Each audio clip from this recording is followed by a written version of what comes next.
we are on the second paragraph on the page.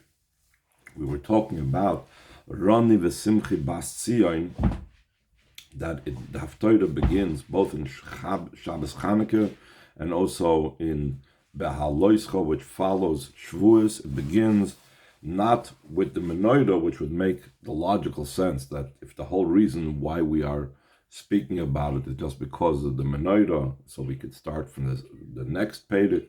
It starts with the Rani ושמחי bas ציון, and we're talking about the level of what's called bas ציון. We're associating it with the three different terms of endearment that the Yidden were called. They were called by the term biti, and then that's one level, my daughter, another level where they're called achoisi, another level where they're called imi, and we said that bas is a makabel, that's a level of kabbalah soil, that's bittul. Then you have the level of achois, that's a level of Torah, and then you have imi, mother, where we are called like a mother to Hashem, which means that we are being mashpia into Hashem, we are giving to Hashem. That's the level of Mesiras Nefesh. Still in all, we said that there is the Maila of the Bittul, of Bas, of daughter, which is higher than the level even of Imi. And that's why in both in the Haftarah Baloischa following Shavuos and the Haftarah of Chanukah, which are indicating two periods, both during the time of the Beis HaMikdash, when things are going well, and both in the times of Golus, like the case of Chanukah, Bittul is the greatest thing, and that's why we begin with Rani ושמחי bas ציון, when there's a level of bas ציon, bas, the level of biti. So the Rebbe asked at the end of the previous paragraph, we can understand how bittul, how bas can have a maila over achoisi, which is the level of limud Torah. But since the level of imi, my mother, which is the level of Mesiras Nefesh, self-sacrifice is the idea that's lamaila matam v'das.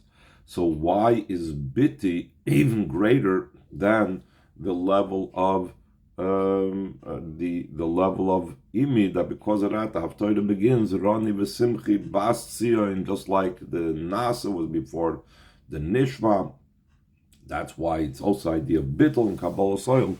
But how is that greater than Mesiras Nefesh? That's also not based on reason. So now he's going to answer this on the third page of the Maimer, second paragraph, Shin Nun Vav. The explanation of this is Shal Af Goidli na Mesiras Nefesh. Though Mesiras Nefesh, self-sacrifice, is very great, like we said, it's beyond reason, beyond understanding. But Mesiras Nefesh in Avodas Hashem, Mikol Makom Yesh Bazeh Inyan HaTainuk. There is delight in it, there is enjoyment in it, there's pleasure in it. Like it's explained in Chassidus and many Mamorim, in Torah, for example, and so on. Mesiras Nefesh Koshurim Ave Betanugim. Self-sacrifice in Avodas Hashem, the bittul, the l'mayla metam v'das of avodas Hashem, called Mesiras Nefesh, is connected with a love of delight. The dogma saying the Kriya Shema, similar to the idea of Kriya Shema, Shezeu achalti ya'ari im divshi. That is, it speaks about in other Mamorim that the Malachim, we find a pasuk that the Malachim are likened to atzei hayar. They are considered like the trees of the forest. The avodah of the malachim is the avodah of the midas. But divshi, the idea of honey, yari is the forest, divshi is my honey. Shedivshi zau inna tainu kimavur b'maimer divra maskal sana verana. That's explained in that maimer, the Alter Rebbe, that maimer, the Rebbe said previously that year in Senderen on that Shavuos, that the devash, that's the level of the enjoyment, the pleasure. In other words, going beyond the level of just the regular midas, there is the level of reaching a level of dvash, reaching a level of avabatanugim. So therefore, once we find in different mamorim that Mesiras Nefesh is connected with a love of delight, שמשום זה, הנה אפילו המדרגה דאימי שזהו אינה מסירת נפש, עדיין אין זה עניין ביטל לגמרי, even the level of my mother. That's the level of self-sacrifice. That's what the Hashem calls the Yid and his mother, Kaviyachum. It's not a total bittul, because there's still my pleasure, my enjoyment. Yesh misha oyev, like the Alter Rebbe says of Santani, even a tzaddik gomer oyev des hashvaye ba'ava b'tanugim, it's still a yesh that serves. And therefore, v'zeh ha'mayla de biti, afilu l'gava b'chinas imi, that's the advantage of being my daughter, even in comparison to the level of mother.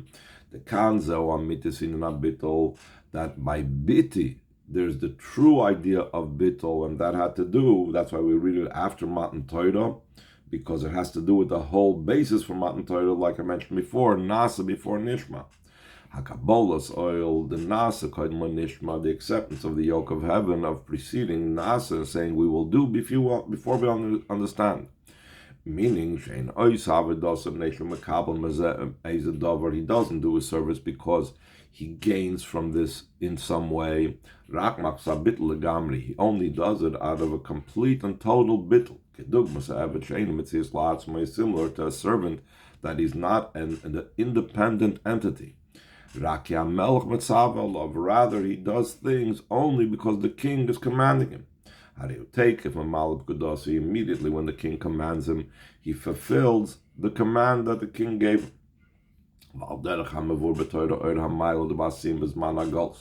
This is similar to what's explained, the advantage and quality of why Yidden are called Bas ציון, the daughter of ציon in the time of Golus, because in the time of Golus, our service to Hashem is not out of our recognition and spiritual feelings and so on. We're doing it in a way of Kabbalah soil. So that's why in the time of Golus, we reach the level of being Bas ציון instead of just ציon alone, which is, like we said at the beginning of Maimer, the normal way how Yisrael, Yerushalayim, or Yidden are called as ציon. Bas ציon is an unusual type of expression. So just like in the time of Golus, it's this way, which is why we read it. We read this Haftarah on Chanukah, K'moikin Gamkin B'Chag HaShavuos, Shezeu in the Zman HaBais, also the Yom Tov HaShavuos, which is a Yom Tov associated with not in the times of Golus. Yesh Maila Ba'avodah Bas ציon, there's still the advantage of the Avodah of Bas ציon, because, like we said, because Shavuos is a result of the Nasa before Nishma, the idea of Kabbalah soil of a Bas, of a daughter. Shezeu Avodah de Bittul, that's the Avodah of Bittul, She'einu Metzias La'atzma, he's not a separate entity for himself. Shezeu in the Midbar, this is also the idea of the wilderness. The wilderness shows that there's nothing there. There's no other Metzias, it's not a habitable place. That shows on Bittul. That's one of the reasons that Chassidus explains, that the Rebbe explains why the Torah was given in the Midbar, because of this indication of the total Bittul that Matan Torah is about. How is Midbar total Bittul? Just like it's on the other side in Klippa, al derech b'midbar kedushim, that similar to the way it is in the midbar of holiness. Sometimes midbar is associated with Klippa. Ashlo yoshev adam sham means kedusha is not there; it's just a matter of Klippa. And sometimes it means ashlo yoshev adam sham adam elyon is not there because we're higher in the level of adam elyon. What is the idea of a wilderness? The idea of a wilderness is it doesn't, nothing grows over there. There's no growths over there. Nothing grows in the wilderness. What does that indicate? It either could indicate a negative, a klipadik type of thing, or in Kedusha, the midbar is not bittul betachlis, it's total bittul, that he has no other independent mitzias whatsoever. Last paragraph on the page, in the Torah of the Tzemach Tzedek, he asked, seemingly, a person could feel down. Since in the time of Golus there are no revelations, how can he reach the level of Bas? How could he be Shazo Bittel Betachlis? It's the ultimate Bittel, even higher than the Bittel of self-sacrifice. Seemingly, it's counterintuitive. So the Tzemach Tzedek says about this a wondrous expression. That this is the accomplishment and the novel approach of Chassidus, through binding ourselves to the tzaddikim of our generation. Oilu Nasi Yisrael, or to leaders of the Yidden, Ad Nasi Dereinu Kveituchas Meircham Yad Mur, till the leader of our generation, top of the last page, the Frierdiker Rebbe, Shezen Nesinas Koyach, Sheyiv B'chinas Roni V'Simchi Bas Sion. This is the empowerment that should rejoice Bas Sion. In a different mimer, the Rebbe says that Sion is going on the tzaddikim.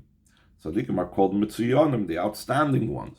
Bas Tzion means the daughter, the one that's receiving from the tzaddikim. So when we are Bas Tzion, when we have these kashrus to the Tzion, to the tzaddikim, so then we are able and it's possible for us to do an avodah that's totally beyond us, a level of a bittul that's in a higher way. And this bittul comes to expression with the Roni V'Simchi part. Until even the body is in the way of singing and rejoicing. Meaning, for the body, what does it mean singing and rejoicing? He has a good life in the physical, that's why he sings and rejoices.